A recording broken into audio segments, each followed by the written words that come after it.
Hi, I'm Nate with Average Egg Archery Pro Shop and Range here in Phillipsburg, PA, and AverageEggArchery.com, where orders of $99 and up get free shipping, including what I'm going to talk about today, which is arrow builds, but specifically the sleeper arrow build that no one talks about. No one ever talks about them. No one ever gives love to arrows that make good sense, right? They make good monetary sense.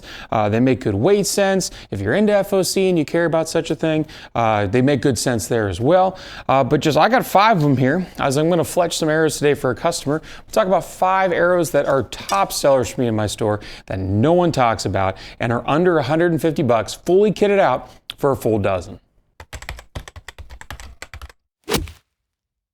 So in order to build out these arrows, I'm going to kind of go with generic numbers. So I'm a 31 to 31.5 inch-ish draw length.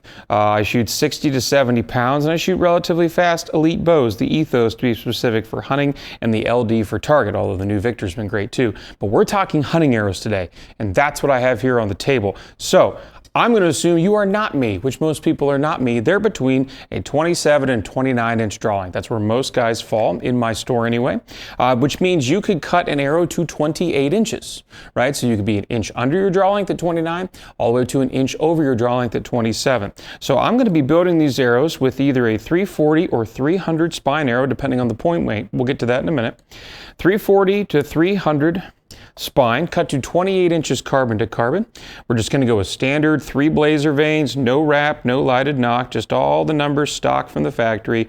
Build out some arrows, talk about the numbers, and why I think they are tremendous for both whitetail, elk, and everything else that's got hooves. Or at least everything else that's got hooves that you should be shooting.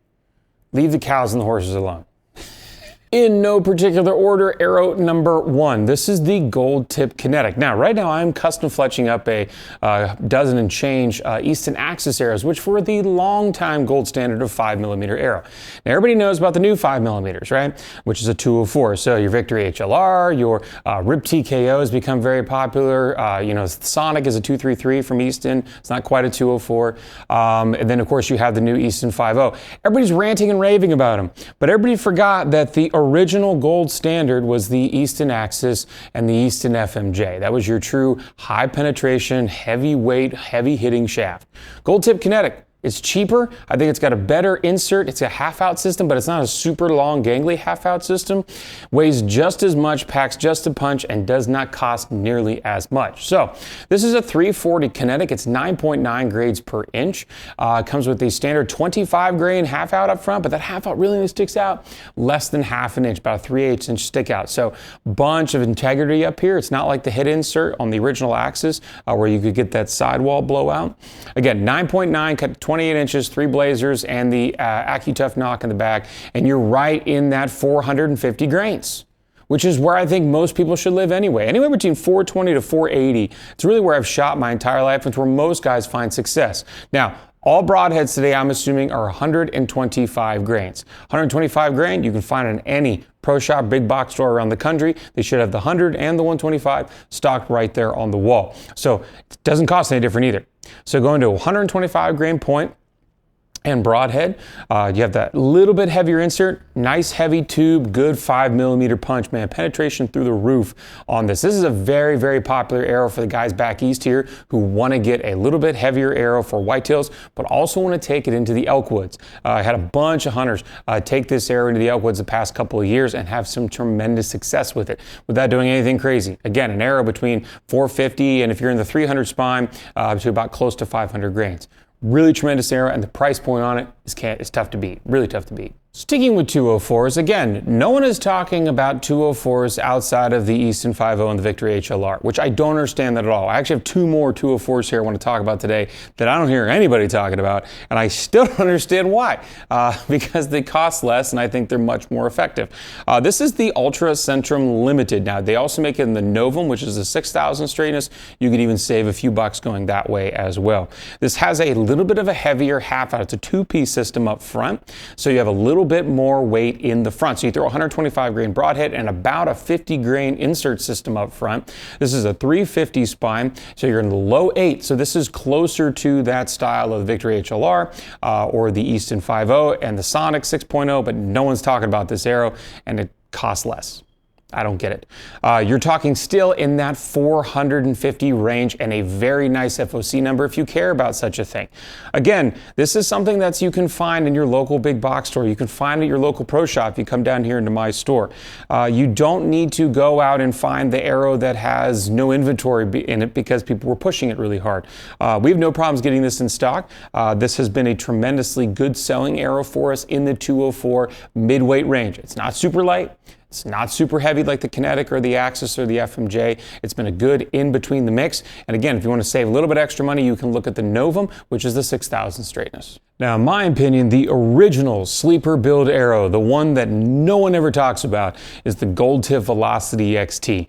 3,000 straightness arrow with a standard 12 grain insert and a standard Aculite nock. This steps down your weight in GPI compared to your standard Hunter series from Gold Tip. So this weighs in a 300 spine the same thing that it would weigh in a 340 spine in the standard Hunter. So you're in that 8 grains per inch instead of the typical 9.3 that you have in the Hunter series. So you get a lighter tube. So again, if you care about FOC a little bit, you are able to shave off half a grain, which half a grain over a 30-inch arrow, or in this case a 28-inch arrow, is 14 to 15 grains. That's pretty significant, removing it from the tube for almost the same durability and the same componentry. Still a 246 diameter arrow. If you throw the 50 grain aluminum insert from Gold Tip and 125 grain point, you have an absolute screamer of an arrow in terms of its weight. Again, you're in that 450 range. That's kind of our goal here. It's kind of our benchmark, but your FOC also increases as well. No one talks about this arrow. Like no one. You can get it pre-flash, you can get it in shafts, you can get it in the 6,000s, the 3,000s, or the 1,000 straightness. But in the 3,000 straightness, a dozen shafts is still going to run you less than 100, and I think less than 120 bucks, 115 bucks, somewhere around that range. That's insane. Fletch them up, throw some lighted nocks and some standard things in there, and you're good. If you want to have a really good tack arrow, pull that 50 grain insert out. Use hot mount, pull that 50 grain insert out when you're done with hunting season. Put the 12 grain Aculite insert arrow in there, and you just shaved off 38 grains. Now you're down in the low 400s. Got some really nice long range arrow, really nice durable arrow, being in the 246 standard diameter size. All the componentry you can find in the universe. Heck, you could even, if you really want to get off in the weeds, throw 100 grains of brass up there. Really push over 500. I don't know. I think this is the original. This arrow's been around for a long time. It is the original sleeper build arrow. A lot of guys shoot this for 3D. A lot of gals and kids shoot this for 3D in that 500 spine range as well because it's really, really light. They get the speeds they need. I don't know. Check out the velocity. You're missing out. Arguably the most upsetting sleeper builds are the ones that were turned into sleeper builds because they were ostracized within the lineup. In my opinion, that's what Victory has done with the original series of arrows, the V-Force, the VAP, and the RIP. This is just the good old-fashioned 204 RIP from Victory. Not the TKO, not the HLR, the original RIP, the long-standing platform that Victory had. 8.8 grains per inch in a 300 spine. 8.8 in a 300 spine. That's lighter than the Velocity, that's lighter than the Ultra, that's lighter than your Kinetic, that's lighter than your Axis, and it's only 0.7 grains heavier per inch than the HLR and costs half as much. You do the math on that one. 6,000, 3,000s, or 1,000 straightness arrow. This is a 6,000s in my hand, but you can still get the 3,000 Gamer series. Again, they all come with the 50 grain insert right up front, and I even built this out with a 150 grain point. So let's say you're shooting 60 pounds, 28-inch draw, put 150 plus that 50 grain insert up here, you got 200 up front. That arrow is a blistering weight, is a really nice high FOC, and you're gonna still get really good speeds out of it, right? So you're in that 470 range now. That's good for elk, that's good for whitetail, that's good for mule deer, that's good for antelope. You're going to get great trajectory, you're going to get great speed, and if you're really interested in the FOC, you're now up into those high teen ranges. Put a 125, you're down to 450 again, you're still in the mid double digits. So the Victory RIP, I think, is by far one of the most ostracized arrows because of what has come now. But unlike the Velocity XT, it hasn't been around as long, and definitely being a 204 and not a standard diameter, a lot of people do get a little bit leery about it. Now, do I think the durability of the lightweight 204s is there? No. I don't think the durability of a lightweight 204 is there. That's really why I've shied away from them myself personally. I've always kind of shot a heavier 204. I shot the Axis for many years. I've tinkered with the Kinetics as well. Sold a bunch of the Kinetics, and the durability has been really good. But I think your RIP, your RIP TKO, your RIP XV, now the HLR, you're just not going to have the same level of durability that you get out of a standard diameter or a heavier weight 204 like you get out of the Ultra. But still, in terms of a lightweight price point, really good price point arrow in a 204, got to check out the RIP. So last but certainly not least, and my personal pick of the bunch, because I'm just a standard diameter freak, call me boring, call me crazy, call me average, but I find that standard diameter arrows just win in the durability test. They win in the quality of components test in terms of I can walk into any store in the universe and find a 246 lighted nock, 246 insert, 246 regular nock, etc., etc., etc. But anyway, this is the Ultra in the 246. The Novum is the 6000s. You have the Sententrum Limited in the 3000s and the Premier in the 1000s. This is the limited here in the 3000s, but you can also go with the Novum in a 6000, save yourself a little bit extra money. And you're like, Nate, why are we talking about a standard diameter arrow? 50 grain insert. Let's say you shoot a 28-inch draw, you shoot 60 to 70 pounds. Let's say you have a moderately not insanely fast bow, which is what most bow hunters are using, just a normal speed bow, 335 or less, 340 even realistically or less.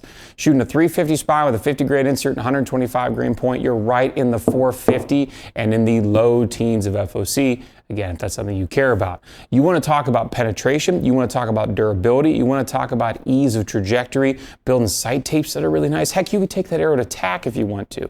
And again, components out the wazoo. You can actually, because it's a 246, you don't like a 50 grain insert, you want to go with a 100 grain insert brass, you can go with that option. You want a different type of lighted nock, you want a different style of nock, there's a bazillion different options out there in the standard diameter category. I really like the Velocity XT and the Ultra series in the 246 as a sleeper build, because you can literally customize it any way you want. You can build it any way you want, from the front end to the back end, 3-fletch, 4-fletch, all that sort of stuff. But it's easy to work on, it's easy to find componentry for, and it doesn't break the bank. So I know many of you are like, but Nate, you forgot about arrow X, Y, and Z. Well, that's the point. You've already heard of that arrow. I wanted to bring to light some arrows that you may or may not have ever considered. Now, some people might be screaming, Nate, what about Black Eagle? That's a great question. What about Black Eagle? Black Eagle is not very common in my market here in central Pennsylvania. I don't have very many Black Eagle shooters. And I don't really see, ever since they kind of did the rebranding, a whole lot of people chattering about Black Eagle. They're kind of the one arrow company I left out here.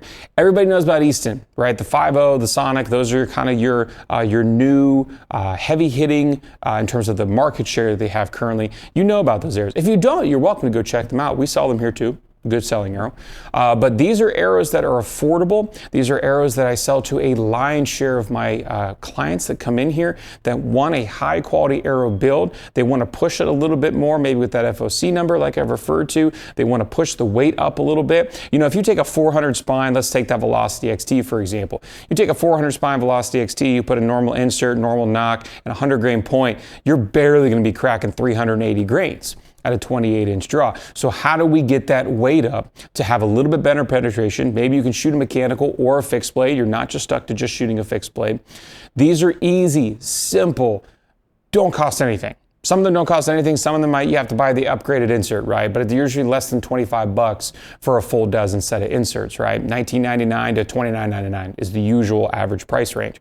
So for not a whole lot of money, you can get a really high quality arrow build that doesn't break the bank. It's really simple to tune, and it's available pretty much anywhere, which is a huge deal for me as a shop owner and as a person who creates content of recommendation, right? If same thing's true of broadheads. If I push you a broadhead that is not available in your local store, it doesn't do your local store any good, but it also doesn't me any good either, because I can't stock it in my store. So these are arrows, components, and everything else that you can find locally in your local big box store, in your local pro shop preferably. And if you can't, you can always come and shop them at averagearchery.com as well if your local shop doesn't carry them or you want to support us here. But anyway, that's all for this video. I hope you learned something. Hope you gained some interest in some sleeper arrow builds. Right? Leave a comment down below. What are some other sleeper things you may or may not want to see? Release, rest, broadheads, whatever, bows even. If you don't know all the bows out there. Yeah, if you're interested in other sleeper builds or other sleeper products, let me know. Love to make a video on it. I do hope that you're able to get outside. I do hope you're able to shoot your bow. Season will be here before we know it. You better be practicing. If you're not, you're really doing yourself a disservice. But I hope you're able to get outside, enjoy the sport of archery hunting if you so choose. Definitely enjoy God's beautiful creation, and we'll get to see you next time.